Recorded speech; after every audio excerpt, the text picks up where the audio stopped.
Bienvenidas, bienvenidos a Charlas Magistrales, programa que patrocina la Barra Mexicana de Abogados y Abogadas y que estaremos precisamente en el canal de la Barra. Los invitamos a que se sumen al canal y a que puedan seguirnos en estas charlas magistrales. El día de hoy tenemos la posibilidad de una entrevista a una activista de derechos humanos de las mujeres. Ella es de profesión química. Yo digo que nos va a dar la fórmula de cómo hacer una iniciativa ciudadana para que se convierta en ley. En este caso, vamos a hablar con ella las actividades que realizaron las colectivas, las organizaciones de mujeres en Yucatán para llevar al Congreso una iniciativa que pues ya fue aprobada por el mismo Congreso por unanimidad y pasará el procedimiento que la ley pide para efectos de que sea ya legislación vigente en el Estado. ¿Qué dice la Constitución? La Constitución mexicana dice que para ocupar un cargo público, las personas tienen que demostrar un modo honesto de vivir. Ese modo honesto de vivir nunca lo hemos traducido. Entendemos que el modo honesto de vivir es que las personas tengan un comportamiento acorde a las reglas sociales y al derecho. Pero cuando encontramos en servidoras, servidores públicos, candidatos, personas con historiales de violencia contra las mujeres, personas que dejaron de pagar la pensión alimenticia de sus hijos por muchísimos años, personas que son violentadores sexuales, que han sido denunciados, han recibido incluso sentencias, han recibido incluso medidas por esas conductas y vemos que están en nuestros cargos públicos, están en la administración pública, están ejerciendo como legisladores, pues nos horroriza pensar que en manos de esas personas está el futuro de México, pero nos horroriza también pensar que esas personas son quienes deciden la política pública, el presupuesto y las acciones de gobierno. En este caso, la lucha emprendida por un conjunto de organizaciones en todo el país es a través de una iniciativa hoy ciudadana elaborada por las constituyentes feministas que se denomina 3 de 3 contra la violencia. 3 de 3 contra la violencia es una iniciativa que busca el que deudores alimenticios, personas acusadas por violencia contra las mujeres, particularmente en el hogar, personas acusadas por violencia sexual, no ocupen ningún cargo electoral ni sean postulados, pero tampoco ocupen un cargo público. Esto ya sucedió en el pasado proceso electoral, donde los lineamientos del INE fueron muy claros en exigir que no se encontraran los candidatos en estos supuestos. Hoy ya es ley en varios estados: Oaxaca, Nayarit, Baja California Sur, Chihuahua y el Estado de México, pero es ley solo para las personas que son propuestas para ocupar un cargo de elección. En el caso de Yucatán, la reforma aprobada va más allá. La reforma aprobada cierra las puertas de la administración pública a quienes se encuentren en este supuesto. Y eso es gracias al activismo desarrollado por diversas organizaciones. Hoy en día tenemos a María Eugenia Núñez, quien encabeza una organización, AMISI y Todas México en Yucatán, que hicieron que esta iniciativa primero fuera conocida por la ciudadanía, presentada al Congreso y luego fortalecieron el trabajo para su aprobación María Eugenia, muchas gracias por este espacio. María Eugenia, hemos visto el trabajo que han desarrollado las organizaciones de mujeres en Yucatán para hacer posible el que quien ocupe un cargo público o un cargo de representación tenga lo que nosotros decimos un modo honesto de vivir, y ese modo honesto de vivir lo hemos traducido en no encontrarse siendo un agresor sexual, un violentador de mujeres, y no tener ser un deudor alimentario. Entonces, ¿cómo fue este proceso para llegar ahí? ¿Qué hicieron las organizaciones de mujeres para difundir esta iniciativa y para que el Congreso la retomara? Bueno, realmente lo que hicimos fue tomar una vía corta, vamos a decirle así, preparar el documento, la propuesta, pues, y acudir a la comunicación con 2 diputadas del Congreso, una del PRI y una de Movimiento Ciudadano, decirles que les queríamos entregar una propuesta que era una propuesta que nacía de la ciudadanía, pero que queríamos usar su conducto para hacerla llegar al Congreso. Y por esa vía entró la iniciativa. Entró como Congreso, pero ¿ustedes qué hicieron en la calle? ¿Cómo la gente se enteró que había esta iniciativa? Bueno, a partir de ese momento, desde antes, pero básicamente a partir del momento que le entregamos en un acto público, con prensa, con publicidad, y luego pues nos pusimos a ir a las plazas comerciales, a los centros acá en nuestro Paseo Montejo, que los domingos hay una bicirruta donde hay muchas familias, y poníamos la mesa, hablábamos de la iniciativa, repartíamos flyers, volantes, teníamos unas hojas donde la sociedad nos firmaba, y después dimos otro paso adelante, contactando a un grupo de jóvenes líderes de la Universidad Autónoma de Yucatán, de varias escuelas o facultades. Realizamos ahí unos foros universitarios.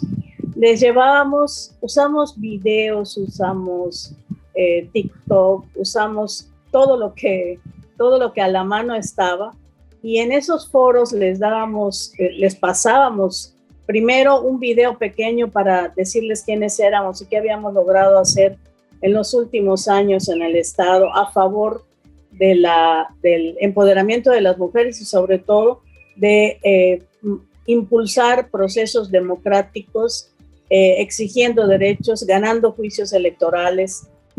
Eso motivaba a los jóvenes y les decíamos que esto tenía que cambiar, que el cambio de una sociedad está en manos de la ciudadanía cada vez más, que si nosotros nos empoderábamos, lo único que teníamos que hacer era firmar, hablar, acompañar la iniciativa. Y así fue creciendo la respuesta ciudadana.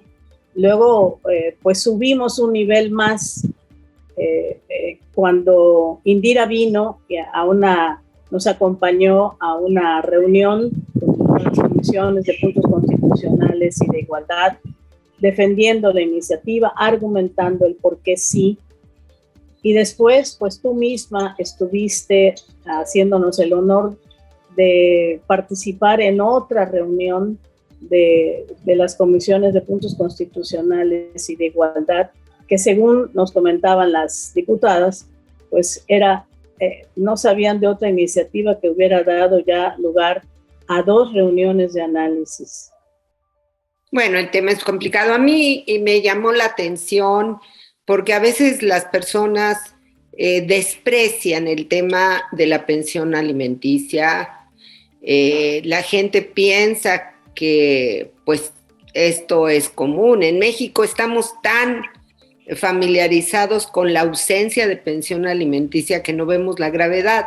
Y me llamó mucho la atención incluso el trabajo de investigación que ustedes hicieron para demostrar la gravedad del tema, Maru. Ustedes analizaron casos, vieron y se dieron cuenta de lo difícil que es lograr una sentencia para que una niña, un niño pueda acceder a una pensión que, entre otras cosas, le garantiza su derecho a la vida.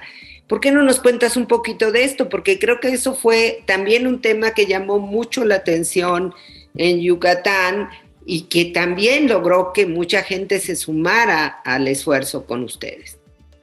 Realmente, como tú dices, Pati, uno puede, porque trabajas temas de violencia y sabes los tardíos que son los procesos, pero la gente cuando no ha vivido un caso así piensa que es una exageración. Entonces lo que hicimos fue estudiar todas las sentencias, más de 856 sentencias que emitió el Poder Judicial en materia familiar en el 2021. Y de ahí fuimos seleccionando casos de solamente guarda y custodia y pensión alimenticia, y de ahí otro filtro para ver los de menor a mayor antigüedad. Y ahí es en donde nosotras mismas nos fuimos para atrás.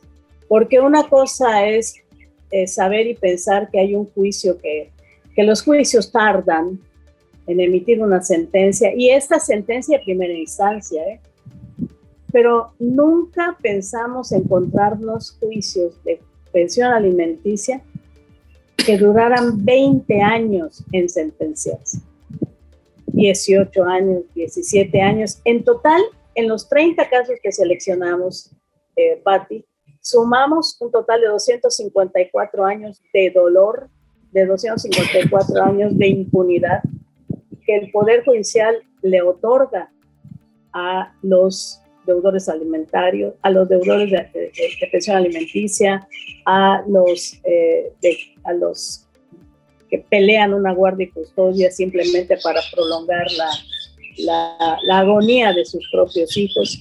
Y nos sacudió mucho porque algunas de nosotras hemos vivido en la familia casos en los cuales la guardia y custodia se vuelve un jaloneo brutal, en el que el más afectado, el más inocente y el que menos debería de salir lesionado son los niños. Y ahí es en donde nos preguntamos, ¿en dónde quedan los derechos de los niños?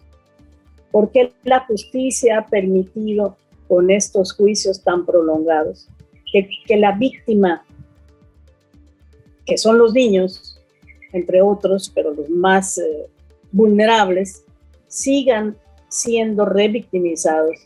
Y le estamos entregando a la sociedad jóvenes, niños que crecen jóvenes. Imagínate un niño que comienza ese juicio cuando tendría tal vez 2 o 3 años y que después de 20 años tiene 22.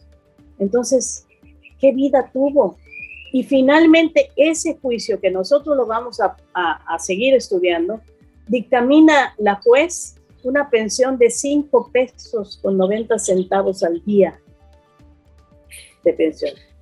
Bueno, yo creo que este tema tuvo un impacto muy fuerte en la sociedad, porque de hecho a los pocos días, entiendo, el propio gobernador envió una iniciativa que para obviamente revisar estos procedimientos, pero eso facilitó que el no ser deudor alimentario fuera aprobado sin ningún problema en un primer momento en la Constitución del Estado. ¿Es cierto? ¿Así fue, Maru? Mira, todavía sigue en estudio esa reforma. Nosotras lo que estamos impulsando es que se profundice. Sí se dio un paso importante, pero no es la solución, Pati. No es atendiendo un solo aspecto de la violencia familiar o de la violencia institucional hacia estos casos de litigio familiar. No es un solo caso ni un solo aspecto lo que soluciona. Aquí tiene que haber y debe de haber una revisión profunda del actuar de las y los jueces y también de los magistrados. Hay que revisar también el Consejo de la Judicatura, porque son quejas y quejas que se meten y que no pasa nada. Claro. Como bien lo señalas, esta es una forma de manifestar esa violencia que existe en los hogares, sobre todo para niñas y niños a los que se les priva de lo elemental para poder subsistir. Y forma parte de este conflicto que muchas veces tienen los cónyuges o la pareja con respecto a esto, pero en México lo hemos vuelto una costumbre. Pero además a mí lo que me llama la atención es que tienes funcionarios públicos, diputados, senadores. Bueno, tenemos sentado un senador que nunca quiso pagar la pensión alimenticia, se amparó y el Senado lo ayudó y ahí está sentado, y ni siquiera se ve esto como una forma poco ética que no refleja la probidad que debe de tener un servidor público o un funcionario público o un funcionario electo. Y entonces viene este trabajo que a mí me gustó mucho cómo lo hicieron, de esta conexión entre ciudadanía, estar notificando a la ciudadanía lo que estaba pasando y Congreso. Y hubo un trabajo muy serio de convencimiento con las legisladoras y con las y los legisladores del partido mayoritario en el Congreso, que es el Partido Acción Nacional. Entonces, ¿cómo sentiste esta respuesta? Porque la sorpresa, yo creo que fue que la iniciativa va más allá de lo electoral, va a todos los ámbitos de la administración pública, a todos los poderes del Estado, pero además, pues no deja ahora sí que ningún espacio público donde puedan estar estas personas. Es una iniciativa muy grande, varios artículos de la Constitución, y sale por unanimidad. Es decir, finalmente, ¿qué presión social hubo tan fuerte para que las y los legisladores, y qué convencimiento? Y por lo tanto, bueno, de pasar el procedimiento, pues Yucatán se convertiría en el primer país de México, el primer estado de México, en donde estaríamos hablando de que ya no habrá agresores, ni deudores, ni violentadores en ningún espacio de poder. Mira, Pati, con todo respeto, a la gente del pueblo, los términos jurídicos a veces es hablarles en un idioma que no conocen. Pero cuando les dijimos que esta iniciativa lo que pretendía era limpiar de violencia los poderes en Yucatán, y que como se hizo muy público, que hay un magistrado del Tribunal Superior de Justicia que tiene órdenes de restricción por violencia familiar, y que hay jueces que tienen pues expedientes de violencia familiar, y que además fuimos dándomelos sin decir los nombres, pero aquí en Yucatán la gente se conoce, lee la prensa y sabía de quiénes estábamos hablando, y sabía que era verdad. Y se reflejaba entonces la preocupación de lo que viven muchos cientos de familias y lo que se está viviendo en el poder. Y cuando les decíamos que lo privado, cuando tú dices que lo privado, la violencia en la casa se aplica igual en el trabajo, la gente empezó a entender que realmente no puedes darle poder a la gente violenta, no puedes darle poder a quien es un deudor alimentario, a quien es un irresponsable, a quien jalonea a los hijos sin el menor de los respetos ni el menor de los cariños. Y ese bajar el lenguaje, trasladar el lenguaje jurídico y legislativo al lenguaje llano de la sociedad hizo que se entienda con mucha perfección, y que hasta nos fuimos a algunos mercados y las señoras ahí decían en palabras gruesas, decían, sí, hay que darles en la torre a estos, no, ya no más, ya no pueden seguirnos gobernando o seguir siendo jueces, gente que es así, que es violento y que traslada la violencia que ejerce en la familia al poder.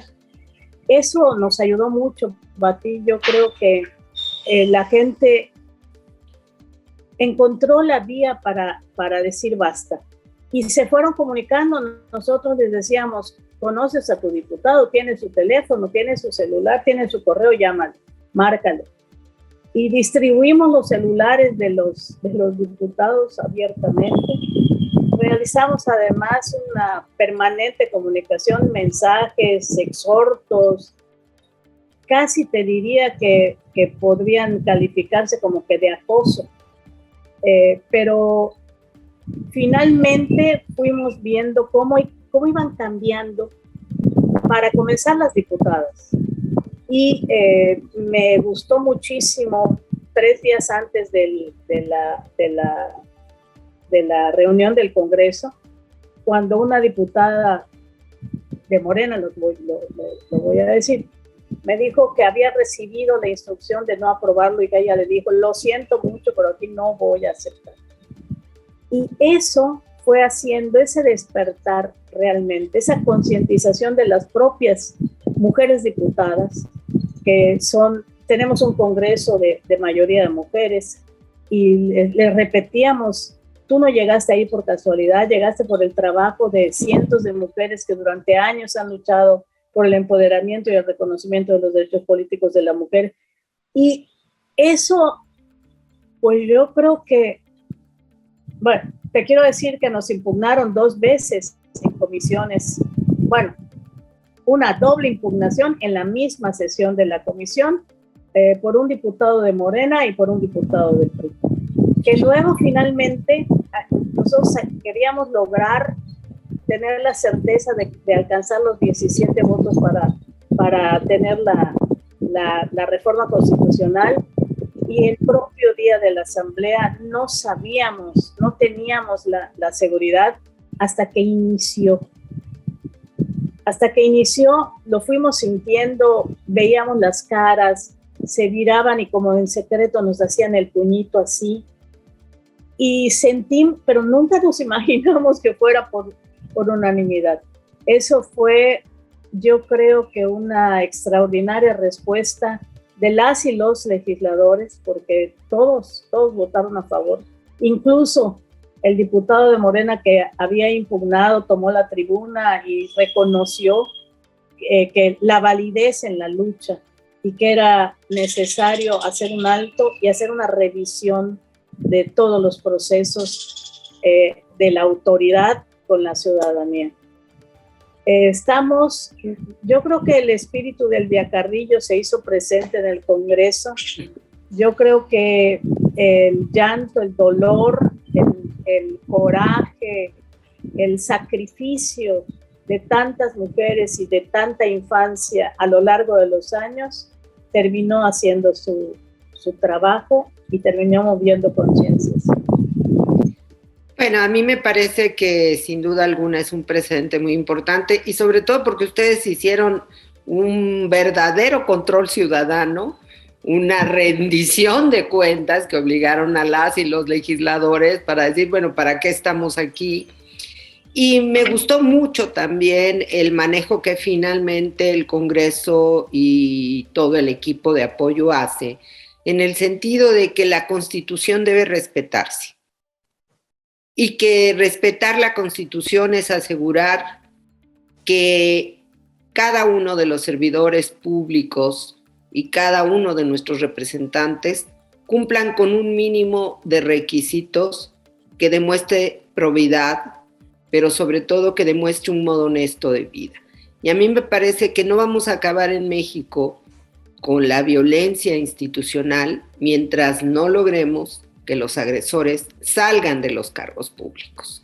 Entonces, me parece que ese control ciudadano que ustedes han venido haciendo es muy importante.